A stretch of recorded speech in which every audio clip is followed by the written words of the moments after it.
Welcome our Garvan family members, our donors, our partners for the future, our community fundraisers, our advocates. Thank you all for coming. We've got, I think, close to 200 people in the Garvan auditorium, and we're expecting about 500 online. So that, I think, really speaks to how important this topic is to all of us and to our loved ones. Before we start, it is my humble honour to acknowledge the traditional owners of the lands on which we meet, the Gadigal people of the Eora Nation, and pay my respects to elders past, present and emerging. We meet today at the Garvan Institute to celebrate science and the impact that science is having on human health, both in terms of improved diagnosis, treatments and preventions. Today you're going to hear from two incredibly talented speakers. We have Professor Peter Croucher, a long-standing member of Garvan's senior executive team. Peter is a world-renowned scientist in biology, bone biology, the skeleton, osteoporosis, and cancer of the bone. We also have the pleasure of welcoming Dr. Rachel Deer, who is a medical oncologist with St Vincent's Hospital within the Kinghorn Cancer Centre, a staff specialist, and herself somebody working at the coalface of cancer research in the clinical trials capabilities that we have within the Kinghorn Cancer Centre. So we're really honoured to have you both here today. Okay, well, thank you very much, Mara Jean, and I'd like to add my thanks to everyone for taking the time to come and participate today. It's wonderful to see so many people in the room. So Rachel and I are going to spend a little bit of time talking about cancers that can spread to the skeleton. What I thought I'd do is start by talking about one or two examples of that, and then talk a little bit about how I got into working in this area and how it's led to the work that we're currently doing here at Garvan. So this is an example of one of the diseases that I first started working on. This is multiple myeloma. It is a hematological cancer. It's one of the blood cancers, probably one of the more common blood cancers. But this was a disease that spreads to the skeleton, develops only in the skeleton, and causes quite a devastating effect on that skeleton. And you can see this example here of one of the first reports of multiple myeloma in the literature. This is an individual, Sarah Newby, that first presented in London with back pain, ultimately came back to hospital with fractures of her vertebrae, and ultimately was admitted to St Thomas's Hospital in London. And when she died ultimately of her disease, there was an autopsy, and when they looked at her skeleton, many of the bones in her skeleton had undergone fractures. And this really highlights the interaction between the cancer and the local environment in which it develops and grows. I want to reassure you that most people don't end up in this position anymore. We've made enormous progress in understanding myeloma, in treating myeloma, and thinking about the bone disease. And I'll talk a bit more about that in a moment. Now, at the same time, this person, Stephen Paget, was also working on cancers that develop in the skeleton. And he made this observation based upon studying women with breast cancer, that in cancer of the breast, the bones suffer in a special way. And it led him to develop a hypothesis, and this is called the seed and soil hypothesis. And he made this statement in this particular publication, that when a plant goes to seeds, its seeds are carried in all directions, but they can only grow in a congenial soil. And what he was trying to say by this was that the cancer cell is really the seed, and it can spread from a primary tumour site, and it could be breast cancer, or it could be prostate cancer, or other tumours. And they land in particular sites throughout the body, but it's only in some places that they grow. And one of the places that they do grow is the skeleton. Now, we now know that it's not just myeloma and breast cancers that can spread to the skeleton. We can see prostate cancers, lung cancers, renal tumours, and many others can also find their way in the skeleton. And once they're in that site, they have this capability of causing quite significant and often devastating effects on the skeleton. And we can see in these particular high-resolution micro-CT images on the right-hand side here, examples of what bone metastasis can actually do to the skeleton. So on the right-hand side is a normal bone, and we're looking at the femur and tibia there. But on the left-hand side, when you see a bone metastasis develop in the skeleton, it can have this devastating effect where it causes changes to bone, causes these holes in the skeleton, and ultimately this increases the risk of having negative effects and fractures and things like that. So the question is how do cancers actually cause these changes? Well, we know a lot about the skeleton. We've developed an understanding over the last couple of decades of the key cells, many of the genes that control the skeleton. But one thing we do recognize, it is not a tissue that is not undergoing change. It continuously changes. And for those of you that have heard me speak in this auditorium before, I very often say that the skeleton that you go home with today will be different from the one you arrived with. And the reason for that is that your skeleton is constantly responding to the challenges that it faces. So if we look at this particular cartoon, in the top left-hand side, you can see this sort of green cell. And what this cell is doing, it resorbs an amount of bone away from the skeleton. And it takes away damaged bone and replaces that then with a new cell that comes into that environment called an osteoblast. And that osteoblast repairs that piece of bone that's been taken away by osteoclast. And under normal circumstances, there is a balance between the amount of resorption and the amount of formation, and they're roughly equal. So you always have roughly the same amount of bone in your skeleton. It gradually decreases with age, but if you have a cancer that somehow ends up in the skeleton, this can disrupt that balance, and you can have more bone resorption. You stop bone formation happening, and this leads to quite significant effects on the skeleton. So about 20 years ago, when I was in the UK, we started working on understanding how cancers cause these changes to these cells. And we spent a lot of time developing animal models to understand and model what was happening in patients with myeloma and also breast cancer. And we discovered that if you could inhibit and stop osteoclasts from resorbing bone, you could prevent the development of bone disease. And this is one of the first studies that we did and one of the most impactful studies. So on the right-hand side, you can see some x-rays which show the long bones of a mouse. In the middle x-ray, you can see with the arrows, and I hope you can make these out, there are these small so-called punched-out osteolytic bone lesions. And if we treated these mice with an inhibitor of osteoclastic resorption, which is a drug called zoledronic acid or zoledronate, you could completely stop these osteoclasts from forming. You could completely stop the development of osteolytic bone disease. And what was truly striking about these studies, not only did we stop the development of bone disease, but these mice live longer. And the outcome of these studies was that this led to a clinical trial, one of the major clinical trials in the UK at the time, which was called the MRC9 trial, which stands for Medical Research Council. And this investigated the effect of this particular drug in patients with multiple myeloma. And the positive thing about that study was that in these individuals that received this drug, which is in the orange lines here, we reduced the numbers or the amount of skeletal-related events or the fractures that patients with myeloma experienced. And again, strikingly, as we saw in the mouse models, we also saw an increase in survival. So people lived longer when they got this particular treatment.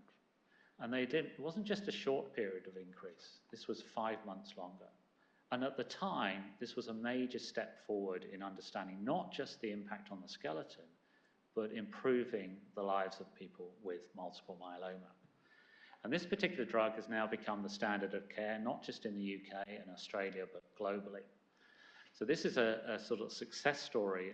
If we can understand what goes on in animal models, we can then translate that effectively into the clinic. But the intriguing thing is, so why do people live longer if you inhibit bone resorption? We're not actually targeting the cancer necessarily. We're actually targeting the environment. And this goes back to Stephen Paget's idea that we need to think about the soil in which these tumours are growing. So we started thinking about how tumours develop in bone. And what we now know is that many cells can actually disseminate from a primary tumour. They arrive in the skeleton and they enter a long-term dormant state. And in some diseases, for example in women with breast cancer, this state can exist for many, many years, can even be decades. And then something wakes up these cells, and those cells, some of them, start to grow and form micrometastases, which you can see as the green tumours in the third panel. And ultimately, this gives rise to relapsing disease and the cancer within the skeleton.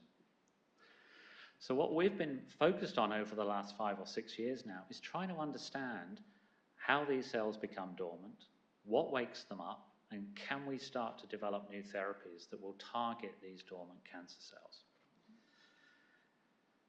So what does this mean if you're a patient with myeloma or breast cancer or prostate cancer? Well, these are just 3 examples of individuals that presented at one of my clinical colleagues' clinics in the US.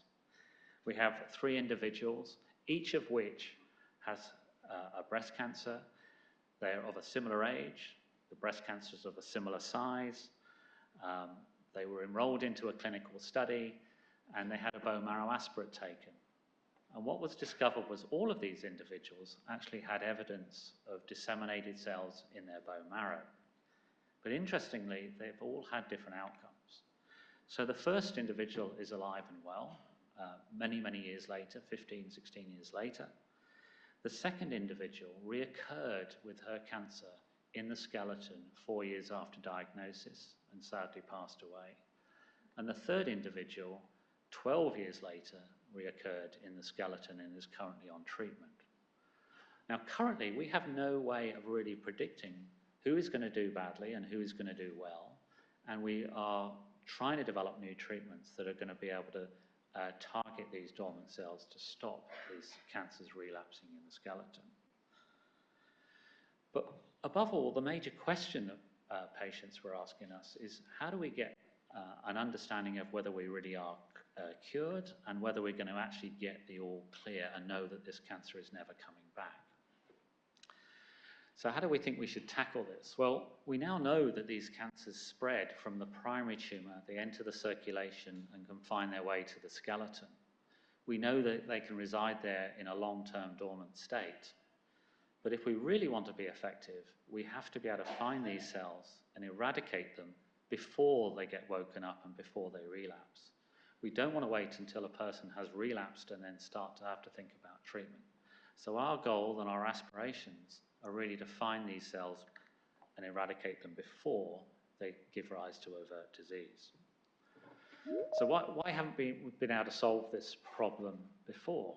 Well, we've focused primarily on the primary disease, and that's been rightly the approach we should be taking.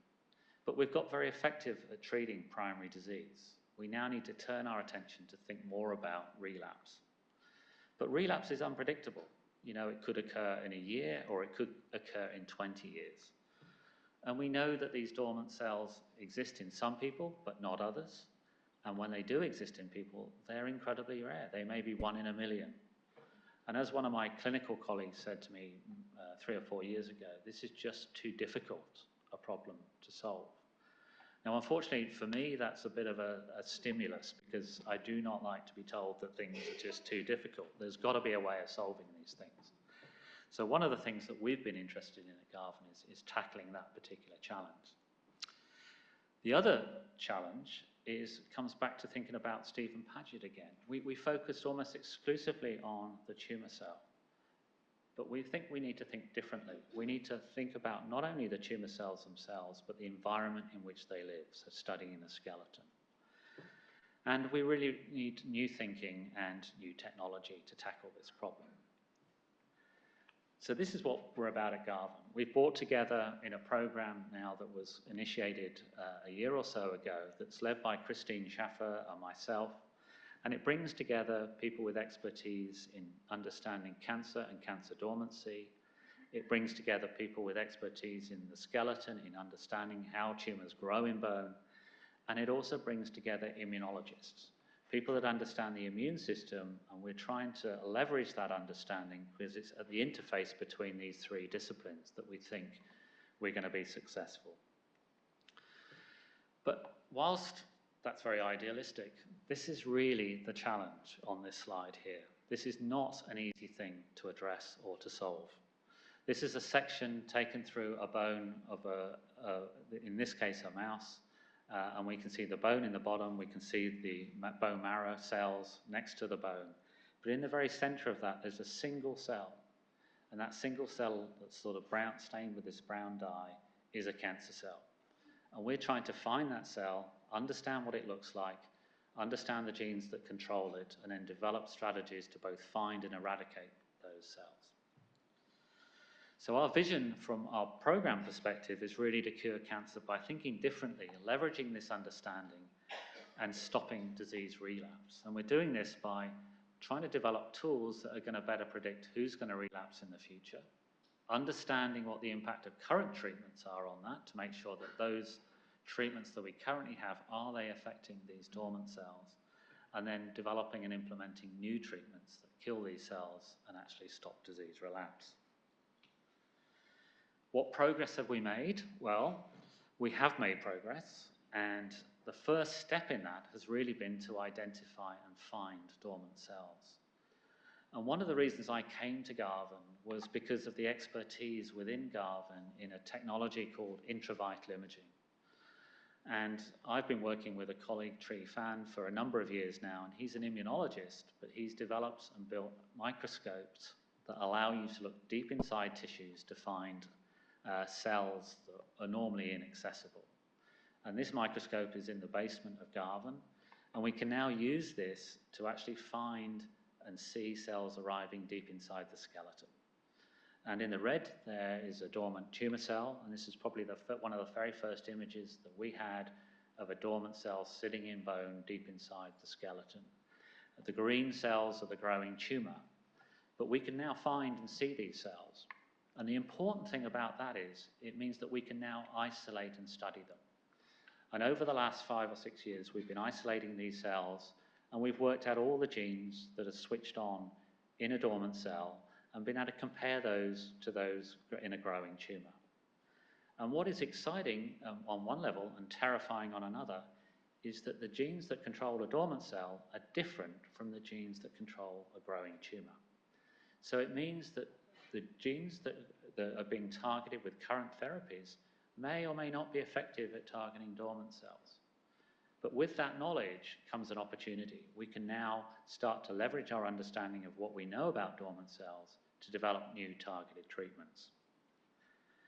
We've also been able to find these cells in patients, and this is just an example of data from the first 16 patients we've looked at in patients with myeloma. Every dot on this image here is a single cell, and those that are colored in red are dormant cells. These are dormant cells in patients with myeloma. And we've been able to develop exactly the same technology, and with Rachel, we've been pioneering this in women with breast cancer now, and we've got the first 2 individuals with breast cancer that we've taken bone marrow aspirates, and we're now looking for dormant cells in those individuals. And then lastly, we've been able to look at using this imaging tool, looking for the cells in bone that might be responsible for waking up dormant cancer cells. And this is just an example of osteoclasts, the cells that resorb bone in the skeleton.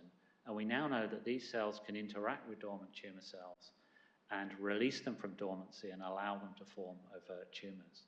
And it may be one of the reasons why in some of these clinical trials we see that anti-resorptive drugs, anti-osteoclast drugs, are able to increase survival.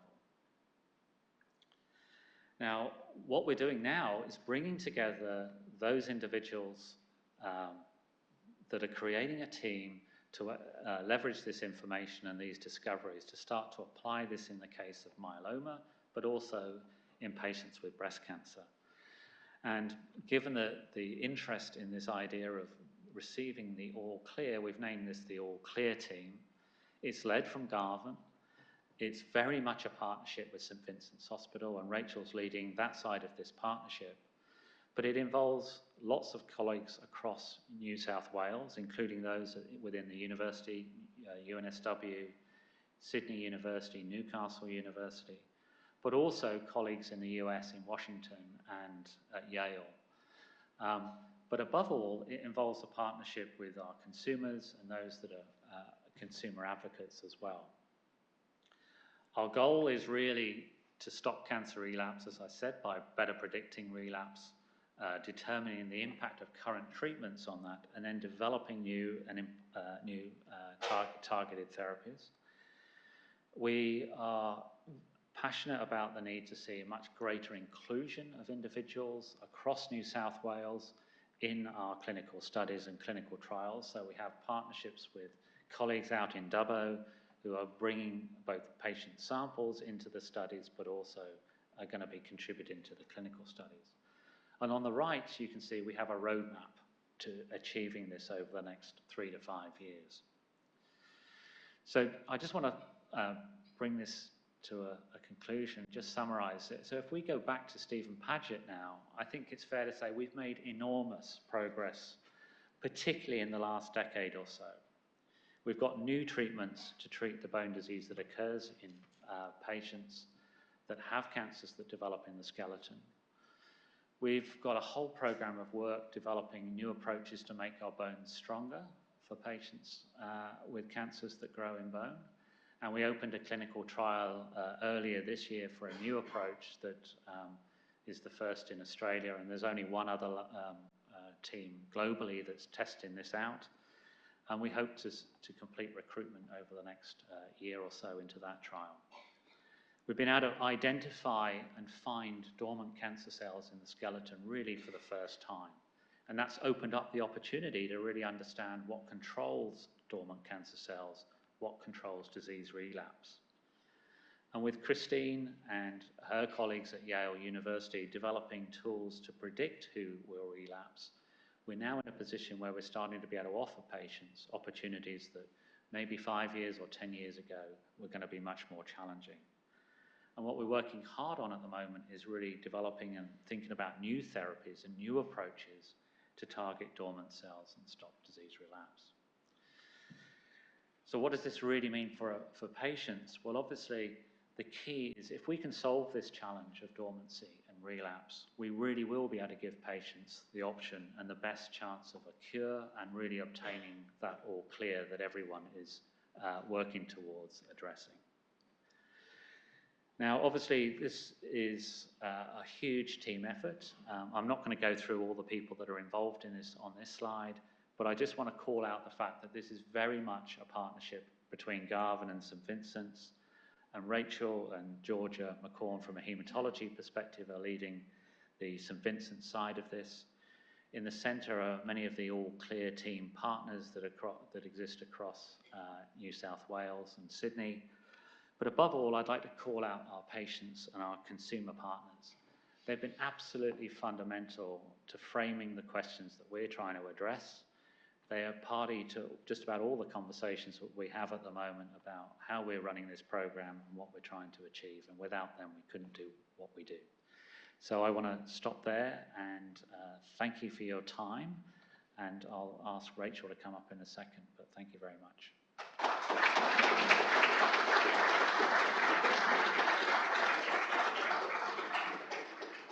So I think we're going to have a Q&A in a few moments, but I'm going to ask Rachel to come up now. So Rachel, as Mara Jean said, is a medical oncologist and leads the program from St Vincent's perspective. But Rachel's going to tell us a little bit more about one particular program of work and one particular clinical trial that's come out of the wider thinking that's gone on in Garvan over the last few years. So I'll hand over to Rachel now. Thank you. Thank you.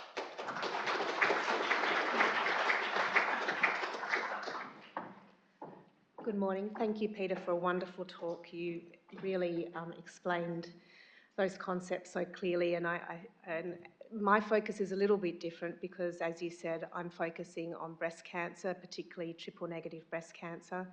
I'm a medical oncologist, and my specialty is actually treating breast cancer. So triple-negative breast cancer is a disease defined by what it isn't. So it lacks the estrogen receptor, the progesterone receptor, and the HER2 receptor. But of course, it's been found to be much more complex than that. It's what we call heterogeneous, which means there are actually many different types of triple-negative breast cancer. But despite this understanding, unfortunately, as a disease, it still has a poor prognosis. And this is despite the fact that we do now have some new treatment, for example, immunotherapy, antibody drug conjugates, as well as chemotherapy. So we really need to find new targeted therapies for triple-negative breast cancer. Plasticity is a process by which cancer cells can change their state and function, and they can result in a more chemotherapy-resistant cell state, which is the cancer stem cell, represented by the CD44 high cell. But these can change into a more chemotherapy-sensitive cell state, a non-cancer stem cell, which is a CD44 low cell. And in triple-negative breast cancer, as well as other tumour types, the process of plasticity drives tumour initiation, progression, and a chemotherapy-resistant state. And so what we really need to understand is the molecular programs that drive this process. Why does this occur? And this understanding has started to occur, and what this has done is now identify new therapeutic targets for this disease. And one of the key regulators of cell plasticity has been found to be the androgen receptor. The androgen receptor drives cells into that chemotherapy-resistant cell state, so to the CD44 high cells. And what's really interesting is that in the lab, sevaterenol, which is an androgen receptor blocker, it can eradicate these chemotherapy-resistant cells. So the sevaterenol here is shown in blue, but this is in contrast to the effect of other well-known androgen receptor blockers, the abiraterone in green and the enzalutamide in red. They don't have the same effect on these resistant cells compared to sevaterenol. And it's been found the reason why sevaterenol has this powerful effect is it blocks chemotherapy-induced plasticity. So when we combine sevaterenol with chemotherapy, in the left-hand panel, this is shown in the light blue, it keeps these cancer cells in the CD44 low state, the chemotherapy-sensitive state. And this is highlighted in the panel on the right. If we give chemotherapy by itself, so that's the red bar, the green bar, and the purple bar, we get high levels of chemotherapy-resistant cells. But if we combine the chemotherapy with sevaterenol, we get low levels of those cells. And in a xenograft model with triple-negative breast cancer in the lab, you can see how effective sevaterenol and chemotherapy is at stopping tumour cell growth. And this is maintained in the blue line you can see in both cycle 1 and cycle 2 of treatment. This is in comparison to chemotherapy alone, which is purple, docetaxel chemotherapy. You get an initial tumour cell suppression in cycle 1, but chemotherapy resistance emergence, and you get growth of cancer cells in cycle 2. And the same occurs when chemotherapy is combined with other androgen receptor blockers, the abiraterone and enzalutamide. So this is a really exciting combination to treat cancer, but is there a way that we can predict which triple-negative breast cancer will respond to this combination? So one of those types of triple-negative breast cancer that we know about is called androgen receptor positive triple-negative breast cancer.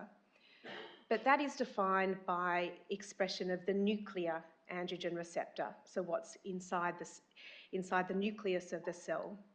But what's been discovered is that triple-negative breast cancer actually expresses androgen receptor at high levels in the cytoplasm of cells. And this has been demonstrated in the primary tumour as well as the metastatic sites. And when we've looked at this in humans that are treatment naive with triple-negative breast cancer, the higher levels of cytoplasmic androgen receptor levels present, the worse prognosis these patients have. they die at an earlier time point. So that's when we took these preclinical findings. Christine Chaffer came to me and said, can we test this combination in people, in your clinic, Rachel? And we developed this protocol, we called it the forecast study, which is evaluating the safety and efficacy of sevaterenol in combination with chemotherapy and metastatic breast cancer. And this is a collaboration between the Garvan and St Vincent's Hospital. So the trial did start recruitment as planned in August 2022. I won't go over the background to the study because you have heard that from me and now seen it in that newsreel. But the aim of our trial was really to test that the combination was safe, because we knew from early phase trials in metastatic breast cancer giving single agent sevaterenol was safe, but we needed to make sure it was safe to combine with chemotherapy. But we also, of course, want to see if it's active in triple-negative breast cancer. We want to document the incidence and nature of any adverse events, the overall response rate, as well as the duration of response. So this is a schema of the study. It's a rolling 6 design, which is a common design used in phase 1 trials. And we combine the sevaterenol with 2 commonly used chemotherapy drugs in triple-negative breast cancer, either docetaxel or nab-paclitaxel. And we needed to recruit 8 patients because we needed 6 to demonstrate the combination was safe, but the first patient had an allergic reaction to chemotherapy and so needed to come off the study. And one of the patients also received suboptimal dose of the sevaterenol, and that had to be rectified, but because of that dosing issue also wasn't available to see if the combination was safe in her. But these patients are quite typical of the type of patients I see with metastatic breast cancer. The age range was from as low as 46 up to 67. Most had relapsed from an early breast cancer diagnosis, although one patient presented with metastatic breast cancer. These patients were quite heavily pre-treated, which is often the case when they come to be participating in a phase 1 trial that had anywhere between 2 and 7 lines of treatment. They had multiple sites of metastatic disease, including bone metastases, and we were pleased to see that the combination was very well tolerated. So most of the side effects came from the chemotherapy. We know these chemotherapy drugs well, so we're very good at managing the side effects, but we were really interested to see if the sevaterenol was well tolerated, and it was. It caused mild side effects, most commonly fatigue and headache. And in terms of this graph, it demonstrates pictorially the types of responses we saw with the combination. Most patients actually achieved a stable disease, although one patient did progress in the second cycle. 3 patients received the combination with nab-paclitaxel, 4 with docetaxel. But patient 5, I'd like to demonstrate how well she's still doing and currently still receiving treatment. She presented with large, enlarged lymph glands under the arm that caused her arm to swell up. She couldn't use her right arm properly, and she's right-handed. She had a lot of chest wall disease as well. But after 2 cycles of sevaterenol and chemotherapy, the lymph glands under the arm shrunk, her arm swelling reduced, her function improved, and the redness and swelling of the chest wall also improved. So now, demonstrating that sevaterenol with chemotherapy is safe in metastatic breast cancer, we're taking it to the next part of our study, which is where we're actually targeting the group with triple-negative breast cancer that's cytoplasmic androgen receptor positive. This is currently recruiting. Now, you may get the sense from me talking today that this is actually quite a rare subtype of breast cancer, and we're trying to get a subgroup of an already rare disease. We really need help recruiting patients to this study. And we have the most wonderful phase 1 medical oncology team at St Vincent's Hospital, led by Dr. Jenny Liu and Dr. Rasha Cosman. And we have an excellent phase 1 fellow, Jordan Cohen. So his idea is, rather than a traditional phase 1 clinical trial where a patient is referred to our unit, that patient has to see a new medical oncologist, receive treatment in a brand new cancer centre, often away from their family and friends. A teletrials model can take the phase 1 trial to the patient. So using technology such as telehealth, electronic signatures on consent forms, electronic transfer of data, obviously securely, that patient can maintain their original oncologist, they can stay close to their family and friend, and also it's a very exciting way to bridge inequalities in terms of access to clinical trial options for patients, as well as hopefully improving recruitment to trials, particularly of more rare diseases. So if you know someone with metastatic triple-negative breast cancer interested in participating, please contact Jenny Liu directly to discuss this trial. She's very happy to be contacted. So like Peter, I would like to acknowledge the team of people involved in this work. Most importantly, the Garvan Institute of Medical Research and the lab with Christine Chaffer and Beatrice Sanjuan, who have done such important work in this area. Thank you to my head of department, Professor Anthony Joshua, who's been so supportive, because it really is a team approach to work like this, and I really thank everyone for their involvement. So, thank you.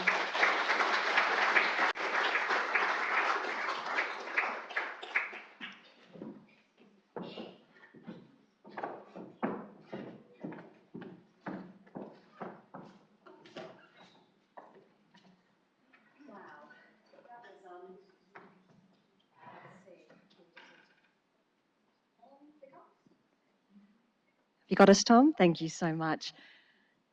Rachel, that was just a phenomenal presentation. You really brought it home, I think, for us in terms of the real world personal impact for people living with cancer. And Peter, you did describe the science with all its complexity superbly well. So thank you to both of you. We will have some questions. Thank you so much from the audience. So please do put up your hands. In the meantime, very quick one from me. Rachel, you spoke about with the forecast trial how Christine and Bea made the discovery in the lab. They came to kind of talk to you about it and say, could we put this into a clinical trial? How important is being located on a precinct such as this, St Vincent's, Garvan, Victor Chang? How important is that to you and your work and being able to translate research into the clinic? Really important, because I'm on level 5 and I run up to level 8 and can walk into Christine's room and have a chat, and we do that often. And so that's really helpful. And the study I'm running with Peter, he came to see me in my office yesterday before the talk today, and I said, well, he's Georgia McCorn and he's a bone marrow hematology fellow, and we all are very closely located, which is really great for facilitating this research. Fantastic. Our first question. Yes, thank you. I'm curious about the concept of dormancy. Is it not true that we have cancer cells floating around? So in this context, dormant cells you're referring to are from a cancer that has been treated and they still... Great question. Yeah. Maybe I can say a little bit more about that. So the idea is that you will have cancer cells growing in a primary tumor. You might have them growing in a tumor in your bone as well. But there are a subset of cells that will spread from that primary tumor, and they may do so even before we even detect the primary tumor. They enter the circulation and they can find themselves in the skeleton, and they may find themselves in other organs as well. But what we know is that in the skeleton, for some individuals, they must have been there for a long time before they get woken up, because we know that they may not be woken up and form an overt disease for many, many years, maybe even decades. So, and we've been able to model some of those things in animals and can see the same sort of concepts. And what we know in experimental systems is that the majority of cells are dormant. and it's only a small number that give rise to the overt disease. So if we can find those cells and get rid of them, we have a real prospect of stopping the disease ever coming back or ever occurring. Perhaps we can just extrapolate very briefly, because I think what the lovely lady was suggesting is that there is a hypothesis that we all have cancer cells potentially, appearing in our body at all times of our kind of aging process, and that the immune system is presumably going around and mopping up those cells. Is it the dormancy in of itself that makes the cell hard to find by the immune system? Yeah, so we do know that, we certainly know that these dormant cells are probably evading the immune system, and they switch on a set of genes that we've discovered that allow them to hide away from the immune system. We call it immune cloaking. So under normal circumstances, as you produce a cell that is likely to be damaging, your immune system will find that cell and kill it off, and you don't constantly develop tumors all the time. But as we get older, sometimes these cells will find themselves in the skeleton. They, as I said, hide away, switch on another set of genes, and that sort of cloaks them, hides them from the immune system. So all of this is happening all of the time. And what we've got to do is get better at finding these cells before they get woken up. And one of the approaches we're trying to take is to uncloak them, as it were, to the immune system. Fantastic. We've got another question up the back, and Jana, we've got a gentleman down here for the next Sorry, question. I think you half answered mine. Despite all your brilliant work, it seems the hardest thing of all is working out who's going to relapse. Couldn't agree with you more. Yep, you're absolutely right. It is one of the biggest challenges. And, just the three examples that we used, it's very difficult to understand why one person relapses and another doesn't. So some of the things we're now using is using AI and machine learning based technologies to really understand what makes one person different from another. And it's not just in the tumor cell, it's also in an individual's environment in their bone. What does their bone look like? And why does that differ from somebody else's? But we'd like to think over the next few years we're going to make some real progress by bringing those types of thinking, that technology to that particular question. But you're spot on, it really is one of the key questions.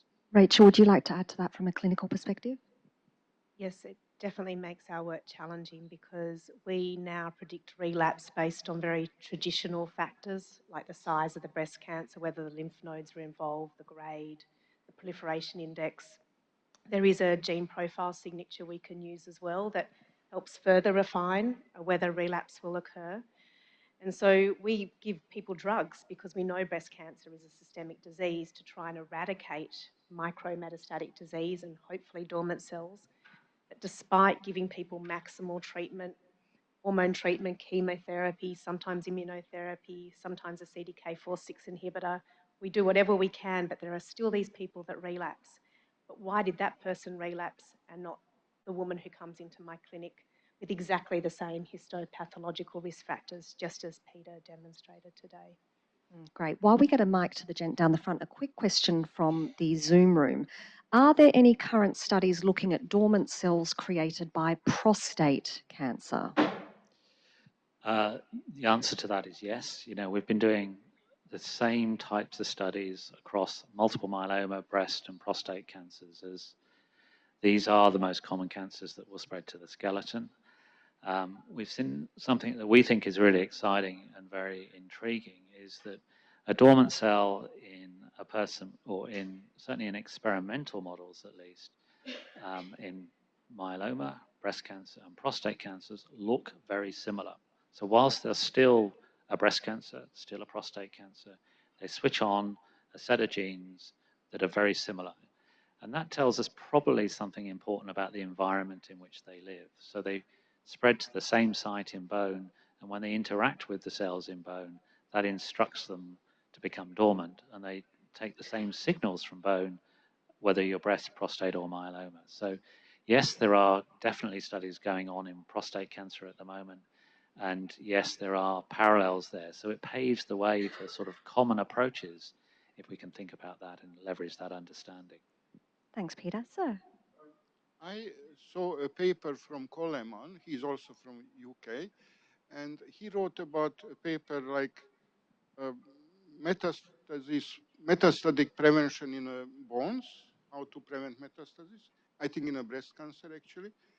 And I think he said that zoledronic acid, for example, can prevent only mets in a bone in a certain type of breast cancer, like in a breast cancer of older ladies who are already, how it's called, I forgot now the medical term, but you're older ladies, but for the young, no. I mean, so, and also one question, I mean, I saw that you mentioned enzalutamide, but that's not, I mean, I'm a prostate cancer sufferer, but it's not used in a, how it's called, in a breast cancer, I think.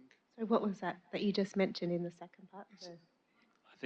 I think what you're getting, so this is Rob Coleman in the UK, Yeah, and yeah. I think what Rob is, so Rob is an expert on bisphosphonates, these drugs that um, that target osteoclasts, and so he's done many of the pioneering studies with zoledronic acid, and in some of those studies, groups of individuals, not everyone, has been shown to benefit from those drugs, and that's a critical question. We don't know why some people do well with them and some people don't respond in terms of their tumor. And it's something that we're really trying to unravel at the moment. And the The same occurs in... Can I sorry. just speak to that? Because the group that seems to benefit from giving zoledronic acid in the early breast cancer setting to help stop breast cancer recurrence are postmenopausal women, not premenopausal women, as you said, older ladies. Yeah, that's what he said. But I had a feeling when I was watching these that zoledronic acid would be, because of that seeds, you know, I mean, that it's, you know, that it's the environment and then harder for the cancer to get it. I don't know, I'm confused. I mean, I'm not a doctor, so. Maybe there's a hormonal influence, perhaps, and yeah, it is interesting. So. Yeah, so in postmenopausal women, you have high bone turnover, so you have increased osteoclastic resorption. So it may well be that you're more able to respond to a drug that inhibits that process. In men with prostate cancer, some of the drugs that you're talking about also have those effects of increasing bone resorption and things like that. So the picture's not clear at the moment. It is almost certainly not going to be a one-size-fits-all, and we're only just starting to uncover what is important in different individuals and different people. Fantastic. Great question. Thank you. But when I was... Sorry, so we might have to move on to other questions. Thank you so much. I've got a fantastic one from the Zoom room here. International guidelines for treatment of metastatic breast cancer are starting to suggest reducing frequency or even stopping anti-resorptive drugs in apparently stable patients, that is, no disease progression. Could this be a premature approach given the importance of managing the end organ environment in the case of the skeletal system? Clearly, we've got an expert in the Zoom room. That's a really good question. I think it's important with metastatic breast cancer as well as prostate cancer. There are two main classes of medication we use in people with bone metastases. There's the bisphosphonates, which the main drug we've spoken about today is zoledronic acid, or we can use denosumab. And in metastatic cancer with bone metastases, the brand is Xgeva, and it's a higher dose given every 28 days. Now, with the zoledronic acid, studies have actually been done. It should be given every month for the first 12 months. And then a study looked at if we could reduce frequency after a year to rather than give it every month, every 3 months. And the study showed that the effect was the same if we give it every 3 months versus monthly. But the same studies haven't been done with denosumab or Xgeva. But those studies were done when the median survival for metastatic breast cancer was around 2 years. And so those studies basically ended their Xgeva after 2 years. So now we don't have, now our patients are often living between 5 and 10 years. Can we continue to give Xgeva every month at a dose of 120 milligrams subcutaneously for such a long duration? I think there are some concerns, and I think maybe I'll let Peter speak about this. If we do reduce the frequency, particularly of Xgeva, or even stop it, would that put that patient at risk of progression of their bone metastases? Yeah, I think it's a really important question, and it's something that we're just starting to understand at the moment. You know, many of the agents that are in the clinic at the moment, the clinical trials were done in a particular way, And now we're starting to understand a little bit more about how we might use those better, and whether it's reducing the frequency or just using them in different ways. In terms of the anti-rank ligand antibody that is available for some individuals, there are some data that suggest if you stop taking that particular treatment, you might get more bone resorption going on. Now, if that is the case, that might potentially have a negative effect. So we're just working through trying to understand how best to optimize the use of those things. So in terms of the question, I think, yes, it's right to say that we are trying to titrate down and use less drug, which is the most important thing anyway, but we are working at the same time trying to make sure we're using the right combinations, the right dose, the right frequency. So there's more to be done in that space, I think. And one reason for that is these drugs are not without potential side effects, like any medication. So, yeah. Dr. Richter, we have a question up the back. I'll just bring the level of questioning down to a lower level. So, but you've indicated that you can find these cells, these latent cells, but the immune system can't. So does that lead to the question, can you assist the immune system to find them?